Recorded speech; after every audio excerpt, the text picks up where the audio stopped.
Partai final terpanas sepanjang percaturan dunia.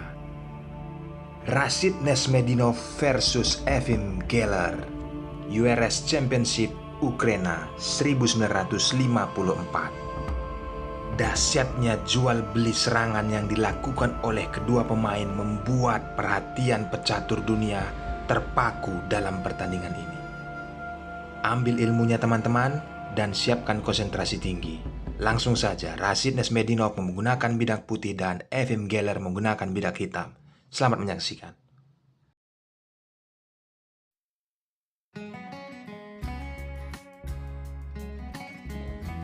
Rashid Nesmedinov memulai dengan kuda F3 dan Efim Geller kuda ke F6. Terjadilah pembukaan reti opening di papan. Setelah kedua pemain menaikkan pion dan kali ini putih menaikkan gajah ke G2. Hitam menaikkan gajah ke F5, persiapan yang sangat matang dilakukan oleh kedua pemain. Terlihat di papan teman-teman, putih telah melakukan langkah safety terlebih dahulu. Rokade pendek yang telah dilakukannya dan hitam pun merespon menaikkan pion E1 langkah. Baik teman-teman, saya akan membentuk konsep.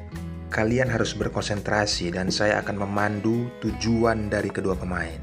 Kita lihat setelah gajah naik ke E7 maka putih menaikkan kuda. Hitam melakukan rokade pendek. Dua sisi telah melakukan hal yang sama, rokade pendek. Setelah gajah diancam oleh kuda maka gajah lari ke G4. Tetapi niat Nesmedinov, ingat teman-teman, niat Nesmedinov terus mengejarnya. Walaupun membongkar pertahanannya sendiri, pion terus naik dan gajah berlari ke G6. Langsung disambut oleh Nesmedinov. Tujuannya tepat dan itu memang diinginkannya.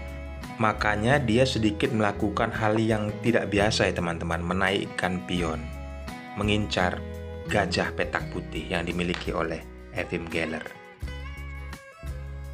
Nesmedinov mengajak pertukaran, langsung disambut oleh Efim Geller dan kali ini kuda mengambil posisi sekaligus mengambil pion dan menempatkan di E4. Teman-teman perhatikan, pertahanan putih sudah tidak kokoh karena pion G sudah naik ya. Tetapi di sini konsepnya berubah. Setelah kuda naik ke D7, menteri dinaikkan ke E2, melakukan langkah safety. Hitam melakukan penyederhana permainan, menukarkan kuda.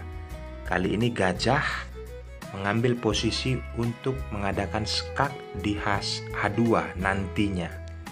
Teman-teman perhatikan, setelah gajah memukul pion mendapatkan secara gratis, itu tidak bisa dipukul oleh pion teman-teman. Karena apabila ini dipukul maka inilah yang akan terjadi. Kita berandai sementara, posisi raja di skak dan harus ditutup dengan benteng dan gajah bertukar kembali. Tetapi posisi putih sudah lebih unggul dengan kondisi seperti itu. Maka dengan pemukulan pion oleh gajah, Efim Geller tidak punya banyak pilihan. Dia tidak bisa memakan gajah melainkan menaikkan menteri dan mengancam balik posisi pion H3. Mudah saja, putih menaikkan raja ke G2 melindungi pion. Dan hitam mencoba mendobrak pertahanan raja putih. Tapi langsung diantisipasi, gajah mundur kembali. Dan ada ancaman dari pion kepada gajah. Langkah putih, inisiatif yang dilakukannya adalah membendung ataupun membackup posisi pion yang ada di G4. Hitam terus menggedor, menaikkan benteng dan berusaha menumpuk apabila melihat peluang itu bisa dilakukannya ke depannya. Tetapi di sini putih langsung respon, memukul mundur posisi kuda. Dan Efim Geller dengan kondisi seperti ini malah memukul pion. Tetapi kuda ini juga tidak bisa dimakan teman-teman. Apabila dipukul dengan pion kuda tersebut, maka menteri akan masuk dan skak mat. Kita berandai lagi apabila dipukul dengan gajah, maka kondisi seperti inilah yang akan terjadi. Benteng masuk ke jalur G6, mengepin posisi raja. Ini sangat tidak nyaman bagi putih. Makanya ada problem-problem kecil yang dilakukan oleh kedua pemain pada pertandingan ini. Tetapi apabila blunder, hal fatal yang didapatkan. Dengan kondisi ini, putih menggeser benteng dan berupaya menjaga pion yang ada di H3 agar raja bisa mundur ke F1. Lalu hitam menarik mundur kudanya Tentu saja, putih menarik kembali rajanya ke F1, dan kali ini kuda manuver. Itulah ciri khas kalau pemain yang sudah berkelas, teman-teman. Apabila kuda sudah mentok, tidak mendapatkan tempat, maka dia memanuver agar mencari tempat yang baik. Jadikan pelajaran penting bagi kita. Sekarang benteng putih sudah ada di jalur D. Lalu pion dinaikkan dan mengancam gajah. Mudah saja, gajah mundur sekaligus meminta perlindungan dari benteng. Hitam mengajak pertukaran pion, lalu disambut oleh Resmedinov, mengancam balik posisi benteng dan gajah. Langsung dipukul oleh benteng dan mengancam menteri. Menteri mengambil posisi ke C4. Dan hitam menaikkan gajah mengancam pion F2. Ada ancaman skakmat. Resmedinov tidak panik melihat hal ini. Langsung menaikkan benteng satu langkah ke H2. Nah, sekarang posisi menteri diancam oleh pion, teman-teman. Tetapi Resmedinov belum menggeser menterinya, melainkan agar di sini tujuannya skak dulu, gajah bisa mundur, tidak menempatkan di posisi C5. Baru kali ini dia menurunkan menterinya. Dan hitam menumpuk benteng di jalur E, sekaligus juga mengancam posisi benteng oleh menteri. Maka dari itu, putih menurunkan kembali bentengnya ke D1, dan kali ini benteng bergeser kembali ke jalur G yang dilakukan oleh Evin Guler. Ada ancaman yang akan dirakit untuk ke G1, langkah berikutnya. Kali ini putih melihat langkah itu dan lebih mengancam posisi kuda. Ada ancaman skak, dan kali ini gajah menutup, dan putih menaikkan kembali gajahnya ke jalur D2, bertujuan untuk menjaga kotak E1. Hitam menaikkan dan memanuver langkah mencari perhatian dari jalur pertahanan menteri. Terjadi pertukaran pion dan posisi menteri sudah berubah di A4. Penumpukan benteng dilakukan hitam jelas agar menempatkan posisi G1, tetapi hal itu diabaikan saja oleh Resmedinov karena ada peluang lari ke E2. Maka menteri putih digesernya ke B3, menembak posisi diagonal raja. Kita kembali sebentar, teman-teman. Jika teman-teman berpikir di sini ada peluang posisi gajah terlihat gratis, apabila itu dimakan, kita berandai sementara. Apabila teman tadi bingung ya, benteng akan turun langsung ke G. Apabila raja naik, maka menteri akan pukul benteng. Pertukaran kualitas. Makanya saya kembalikan agar teman-teman tidak bingung ya. Posisi gajah tadi kenapa gratis? Sebenarnya itu tidak gratis. Inilah yang terjadi apabila itu dipukul oleh benteng. Kita kembali ke partai aslinya.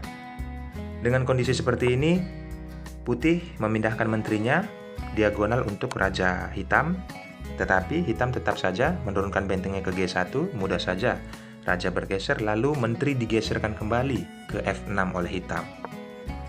Putih menarik bentengnya ke jalur D4, sekaligus juga mengancam pion yang ada di F4.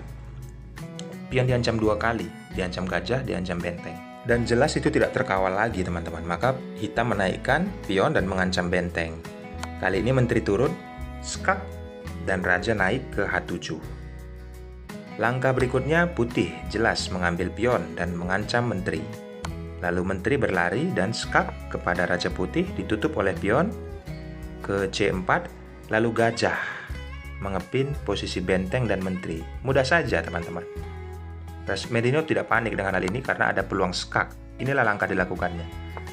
Ditutup oleh kuda dan saatnya menteri berlari dari ancaman gajah, mengambil posisi jalur E. Nah, ada jebakan lagi di sini, teman-teman. Benteng seolah-olah gratis dibelikan oleh putih, dipukul oleh gajah petak hitam. Kita berandai sementara, apabila itu dimakan, inilah yang akan terjadi, teman-teman. Maka gajah naik ke D5, ada ancaman skakmat dilakukan oleh menteri.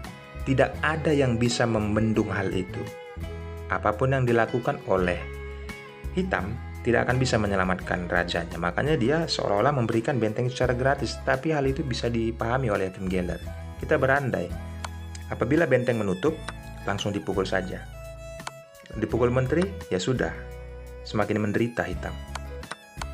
Nah, kondisi-kondisi seperti inilah yang diciptakan pemain-pemain legendaris agar kita bisa dapat ilmunya. Bukan gratis benteng itu, teman-teman. Tapi di sini hitam melangkahkan menteri ke A7. Lalu respon putih di kondisi seperti ini menaikkan gajah mengancam benteng ya. Ini sangat tidak nyaman, lalu hitam mengajak pertukaran menteri, karena kondisinya sudah tidak baik-baik saja. Putih harus menerima karena ada ancaman kepada benteng juga. Maka terjadilah pertukaran menteri di sini dengan kondisi gajah mengancam benteng. Lalu benteng ditarik ke jalur G4 dan hitam menyerah. Pasti kalian bertanya-tanya kenapa hitam menyerah dengan kondisi seperti ini. Inilah yang terjadi teman-teman. Oke, kita akan bahas. Agar kalian tidak bingung, apabila benteng pukul benteng, inilah yang akan terjadi. Karena posisinya sekarang sudah terpin semua teman-teman. Raja dipin, benteng tidak bisa bergerak, dan kuda juga dipin tidak bisa bergerak. Hanya bisa langkah yang terbaik hanya seperti ini. Kita berandai. Gajah dimundurkan dan raja bergeser. Maka jelas kondisi seperti ini benteng secara gratis didapatkan oleh putih. Kita lanjut lagi nggak apa-apa. Kuda memukul pion. Lalu benteng mengancam gajah. Gajah mundur, ini langkah yang paling tepat ya teman-teman. Adapun ada langkah yang menurut kalian lebih baik, kalian bisa di kolom komentar. Tetapi sudah mustahil bagi hitam untuk bisa remis ataupun memenangkan pertandingan ini dengan kondisi seperti tadi. Ambil pelajaran pentingnya ya teman-teman. Dari pertandingan ini sangat banyak pelajaran penting yang kita bisa dapatkan. Hal-hal kecil, jebakan kecil yang diberikan oleh kedua pemain bisa kita terapkan pada saat kita bermain nanti di pos ronda atau di online. Itu terserah kalian. Jangan lupa juga dukung channel ini, tombol subscribe, nyalakan loncengnya, dan berikan komentar, dukung terus agar bisa berkembang channel Jari Pelawi Chess. Saya pastikan saya akan memberikan ulasan ataupun pengertian jalannya pertandingan dengan mudah dimengerti. Akhir kata saya ucapkan thanks and God bless. Bye-bye.